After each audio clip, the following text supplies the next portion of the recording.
Minogajep, Boujou, SCA, students and staff, and people out there and whoever else is watching it too. Alright, so we're in Mr. Jones's garage. I don't have a shaving horse here. I usually do all this stuff with a shaving horse. I had one down in the woods. Somebody took it. I didn't know if people even knew though what those things were.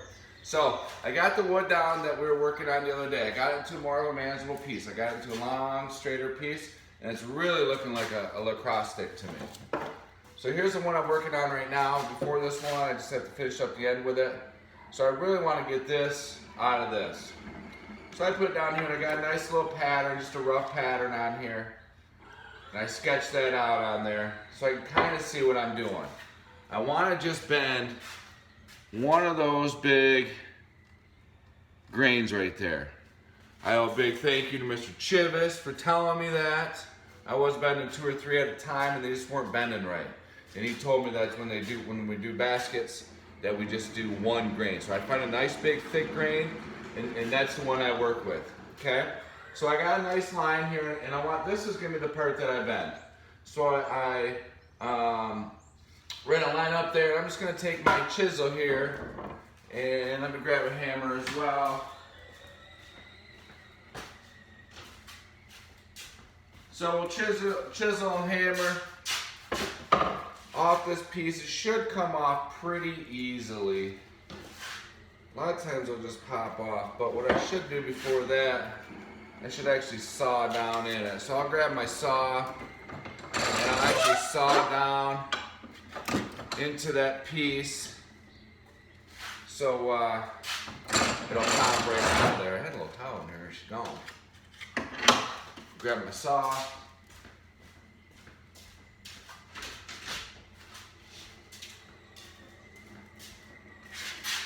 Alright, so last time I was talking to you guys too, we were talking about the migration. Okay, we thought it was pretty cool. I did at least how it migrated. It migrates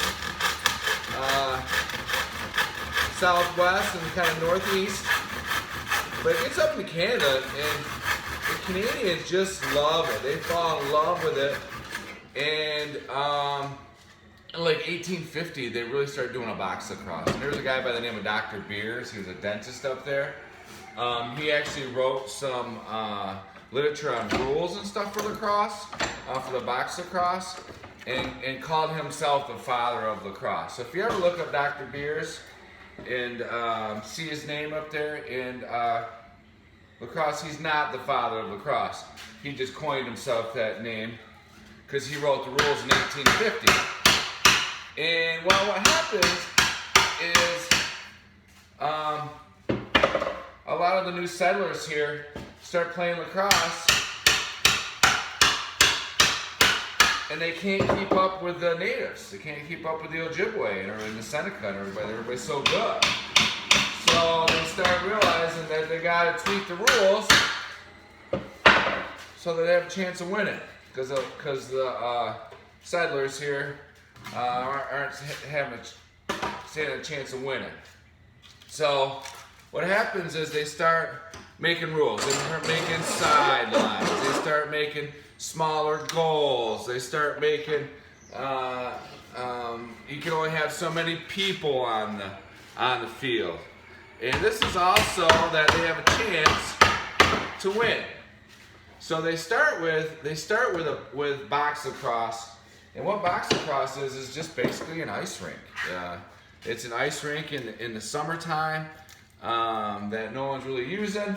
So it's used good for, they're like, let's play lacrosse in it. Well, it's pretty cool to play because it really does speed the game up. If you're playing lacrosse with your buddies and stuff, and you're just in an open field, you know, when you miss the net or something, that thing's gone. You know, somebody's got to go chase the ball. And if you have a bunch of people, it's not a big deal, you know, but after a while, you kind of want that ball to ricochet. So we actually got a little box lacrosse set here on the res that my man JT and those guys got through a grant, which is pretty sweet. This isn't coming off as easy as I thought it would.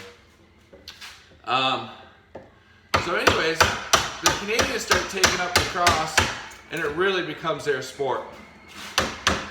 and they really like the box lacrosse as their sport. Let's put it that way. And little dude here today. Maybe doesn't want to be cut that far.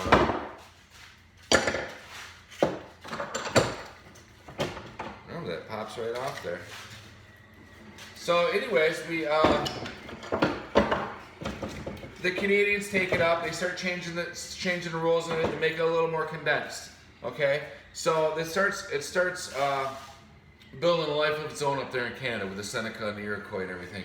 Well, then in the Americas, it actually ends up being extinguished.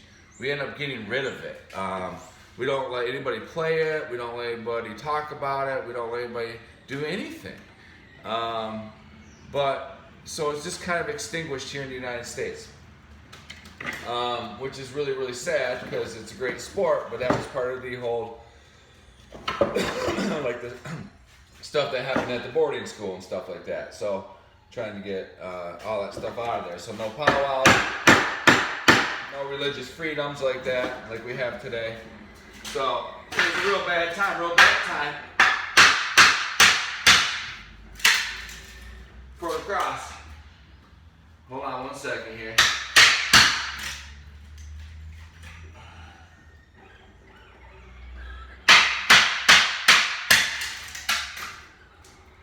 Lost my chisel.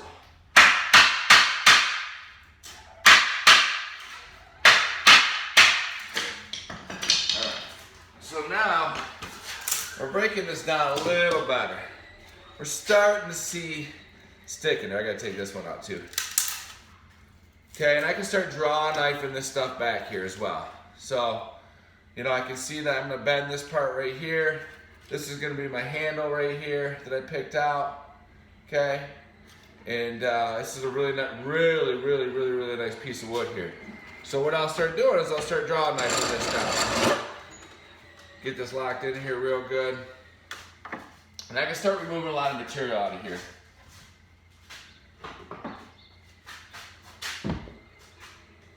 Oh, table shakes when I do this. So I like having a shaving horse, but this isn't bad either because I'm standing up taller and I kind of look at it. It's nice. But this is what I'll have all my kids do right here. They kind of get the stickiness in this shape right here. It's a little odd, so tough staying in here. I had a towel in here, but I think my dog ate it. Anyways.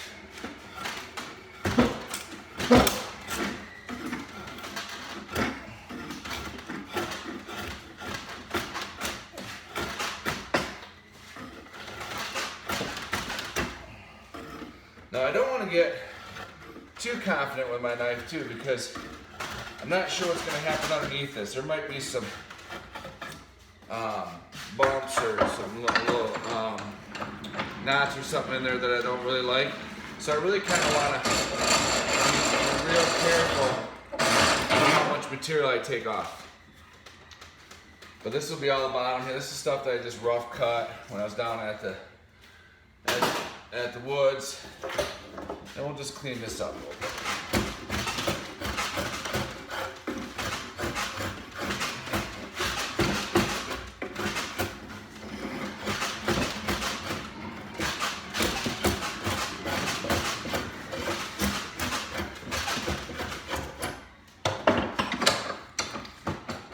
It's a lot of work.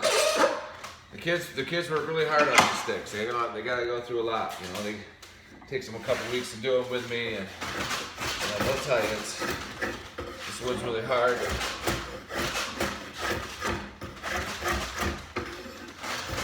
work with. But I hit myself in the head the other day with one of these when messing with it, and it's tough wood. Cut me pretty good. Wife wasn't so impressed.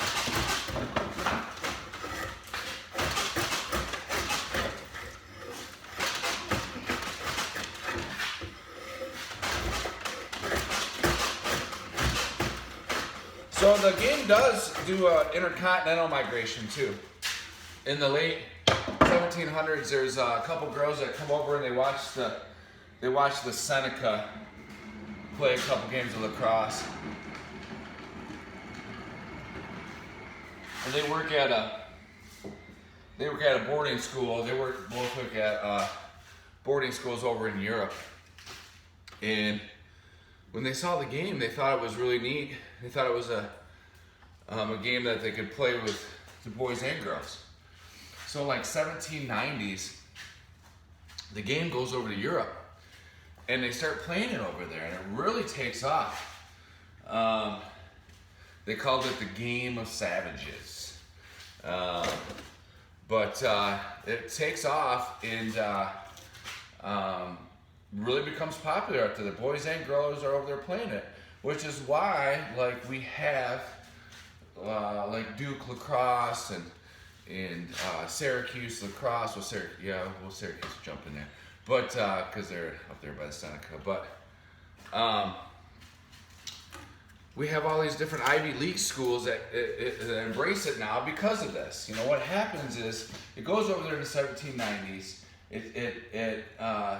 People start playing it over there, and then all of a sudden in like 1926, it comes back here. And they allow it in 1926, they allow people to start playing lacrosse again. So from like, I think it was like I don't know if the treaty 1830, the 1830s treaties or the 1850s treaties extinguished lacrosse here in the Americas. But anyways, it comes back in the 1920s, 1926 it comes back. It comes back as a women's sport actually, and the women start playing it here.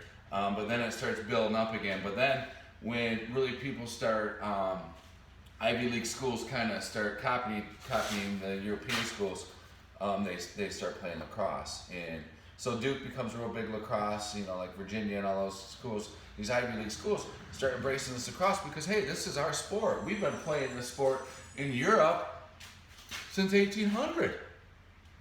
My great-great-great-grandfather played this for Oxford. So they start embracing the game as their own. And here in America, we're like, whoa, you guys, that was our game. You guys took it. So we have these two different classes of people, two different types of people that embrace the same game and love the same game, which is awesome, but for different reasons. That's their European game, And then here we're like, hey, this is the game of our ancestors. This is the game that Creator gave us, You're welcome. But we don't really realize that, I don't think, as much. I think some people are starting to become more aware of it as well. But so there's that intercontinental migration. They saw the girls saw the sport over here. They liked it. They saw the gracefulness of it. They saw the Seneca play it. Remember, they played the nicer game. And but it wasn't so violent. I think if they saw the violent game, they wouldn't have liked it so much. But so here we are. We got the stick down. We're getting it down. I'm trying to remove most of this off the bottom here. I still got a ways to go. A lot of stuff to remove. And this will be my handle right here. I'll start working that down. It's gonna be a really tight handle there.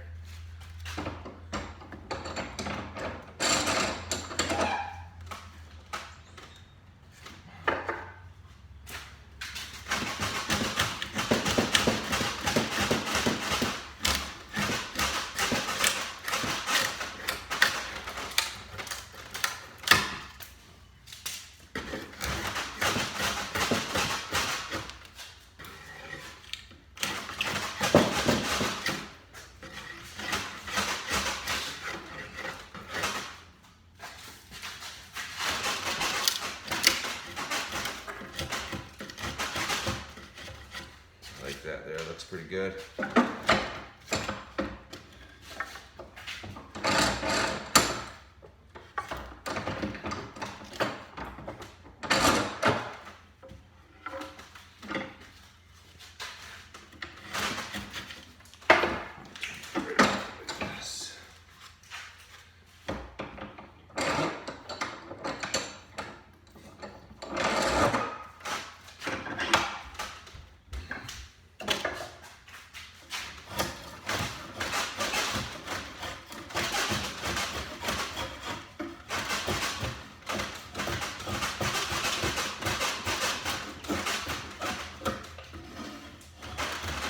So now I'm just trying to get a nice peak on here. This is gonna be the top of my stick. This one's gonna be a nice thin top. I like these thin top ones for some reason. I don't know why. This is a long stick too.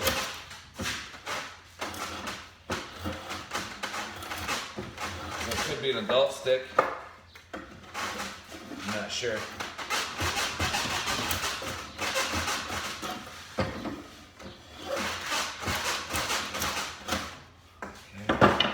Come on. So now we're getting there, right? We're getting there. So, anyways, I'm gonna keep working on my stick. I want to try to get down to here. Obviously, there's a lot of difference, a little lighter.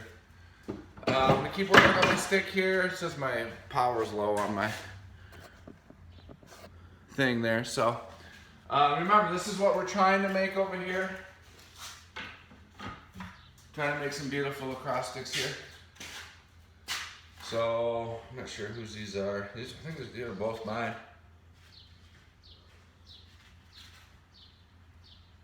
Yeah, my students make them too, obviously have a few of them in here as well. So, anyways, I just want to say Mama P to everybody. I hope everybody's doing good. I'll keep you guys updated on our sticks. We'll keep trying to do a little history lesson. I gotta start giving you guys some exercises to do as well. So, Mr. Jones misses you guys, man. I hope you guys are all doing good. You guys like my little basketball hoop back there? Anyways, I'll show you guys how to make that next time too. It's pretty sweet. So, Mama P, I'll talk to you soon.